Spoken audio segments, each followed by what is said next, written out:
Adios. Anyone want to blast off to Mars? What? Excuse me, ma'am. Are you lost? No, I want pills. Give me pills. Aren't you kids doing drugs under here? No, we're picking up trash and organizing a Black Lives Matter rally. Back home, Lois goes completely bonkers and tears the house apart in search of a pill. She finds one in the bathroom, but accidentally drops it down the toilet. Now, if you thought harassing teens for drugs was next level desperation, you ain't seen nothing yet. How teacher Amy has you dive for rings? Well, this is like that, except it's a pill, and it's not okay if you don't get it. I just wanted the pill. Lois, you need help.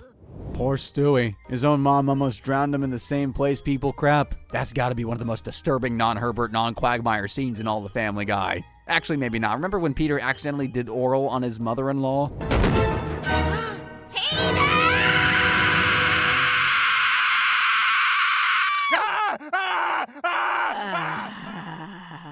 Holy frick. Alex Borstein deserves 5 Emmys for that blood-curdling scream alone. Not gonna lie, kinda expected her to be into something disgusting like that. I mean, her kinks are questionable, to say the least. Did you like that game of Mysterious Intruder, Lois? I told you, I don't know who you are, and my name isn't Lois. Mine is. Let's do it again. Since we're already on the subject of the wild, depraved world of Lois Griffin's love life, she's raped Peter multiple times in the show. No, I'm abstinent! No! No! No! Oh, I see what you're driving at. She's cheated on him a lot too, even with Bonnie and the 42nd President of the United States. I don't know what came over me. Oh, God, what am I gonna do? Hey, Bill, you up for a little bowling? I swiped some money out of Lois's purse. I don't think she'll notice because she's here humping you! And to top it all off, Lois has been a literal frackin' corn star. Organist Lois Griffin, that she appeared in a movie back in the early 1980s. What? Mom, that's you! If Lois wants to do corn, you know what? Go ahead. Showing her naughty tape at church was definitely a big no-no, though.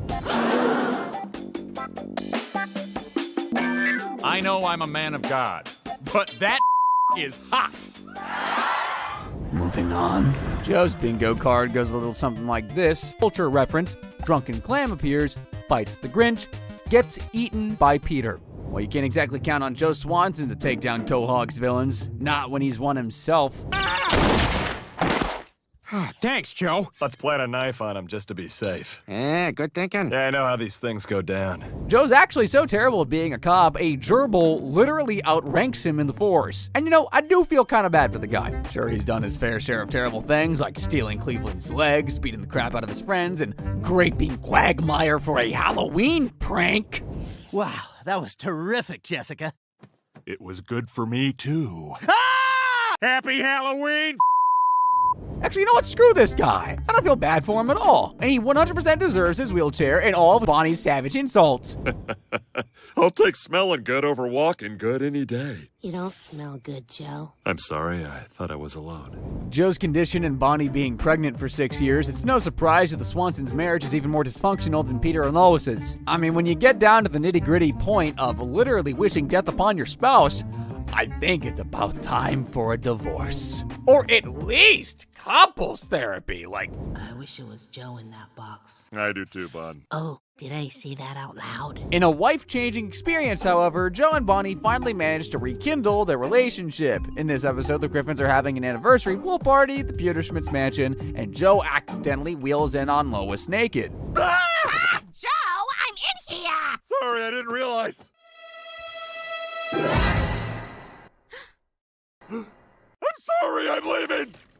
Joe has gotten a boner for the first time in years, and the next day, Bonnie tells Lois about the amazing love they made last night. Realizing Joe could only bang his wife because she gave him a boner at the pool party, Lois wants to help Joe get ready for round 2.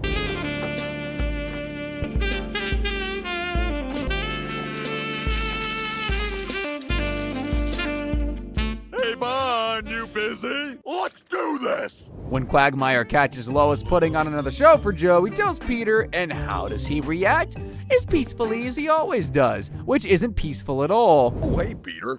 What are you clenching in that fist there? Peter did his own Joe to try and teach Lois a lesson, but that only made mothers and children run for their lives straight to the therapist's office. Lois wanted to keep helping Joe to get in a... But for Peter's sake and his other eye, he had to ask her to stop. I do this to Peter, but please know that you have done a great service for my and Bonnie's life.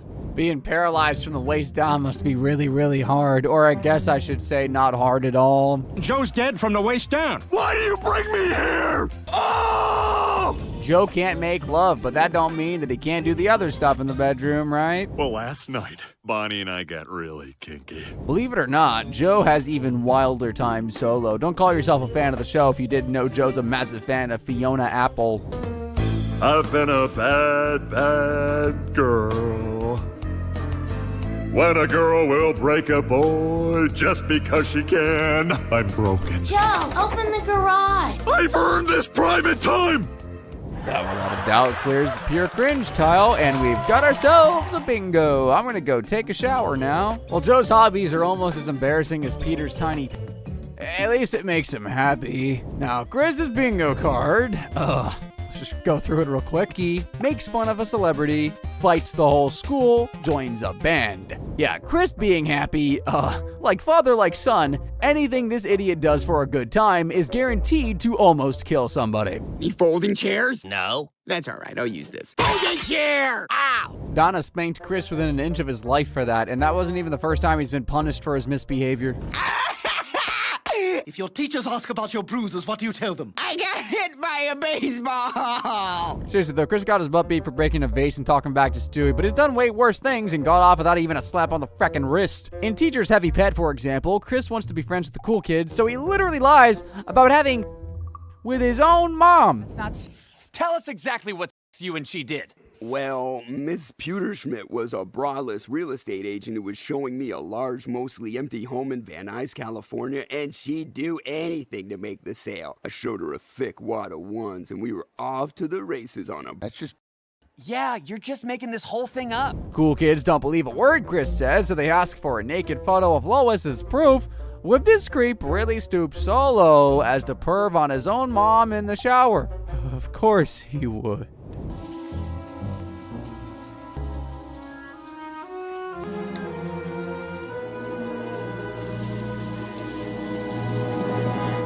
It's my mom. Can't. I'm not a dirtbag. Psst, Chris. That it has even gone this far means you are a dirtbag. When even Quagmire's disgusted with you, yeah, you know you've really done something absolutely terrible. It's a shame this freak didn't get stuck behind the milk aisle permanently. Chris, would you run and get some milk?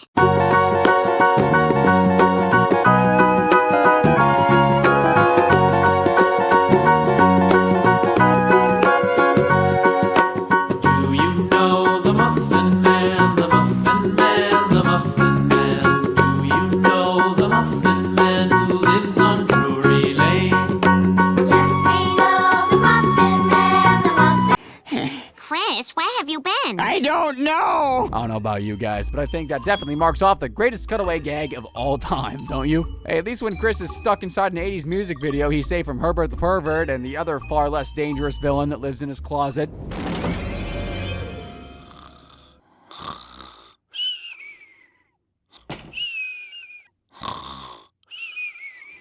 Herbert falls asleep before he can touch Chris inappropriately, so we can mark off 2 tiles this time. As you can tell, poor kid's got a lot on his plate, literally and figuratively. Life ain't kind to him, but he hasn't turned to binge drinking to numb the pain just yet. Although he has dabbled in far more inappropriate stuff, in adult education, Chris wants to get into an extracurricular activity. I'm sure chess club was an option, but let's be honest, he's way too dumb and perverted for that. To the corn club it is. And no, I don't mean farming. All right, places. Sloppy hose, scene 1, take 1. Mark. Tarps up.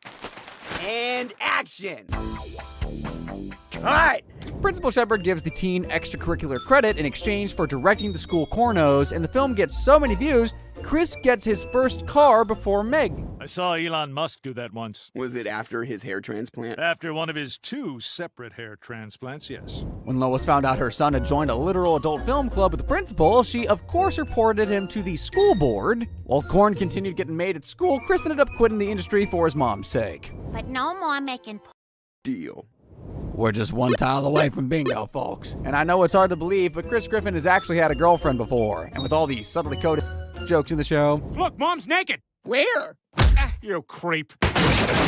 When the girl of his dreams was finally revealed, I don't think anybody was all that shocked. For that girl Lindsay I told you about? Well, I asked her out, and now we are dating. Oh my God. My goodness, look at you. Are you kidding me? Are they not seeing this? I know, it's kind of creepy. It's almost like he's dating Lois. And finally, we have Meg. Meets her original voice actor, gets freaky with Chris, celebrity character appears. Speaking of Chris being in a bordering on incestual relationship, he's actually committed full-blown in to the sister Meg. Yeah, we're moving on to Megatron's card now. Oh my God. Chris? Meg?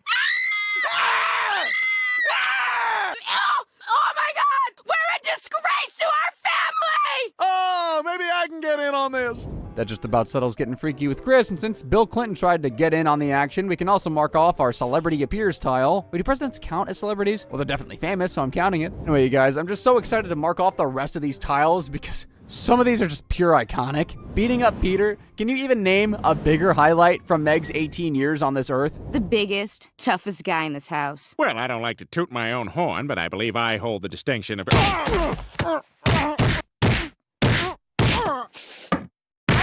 My house now. Meg getting farted on is one of the most disgusting gags in the entire show, so it wouldn't be right not to mark that one off too. Fights are coming to get you, Peter. Fights are coming to get you. Oh, in the kitchen, Meg. With all the retching and vomiting Meg's done, it's honestly quite shocking that she still has the voice of an angel. Someone get Simon Cowell on the line. Singing Love is a Battlefield by Pat Benatar. In Russian. Hit it!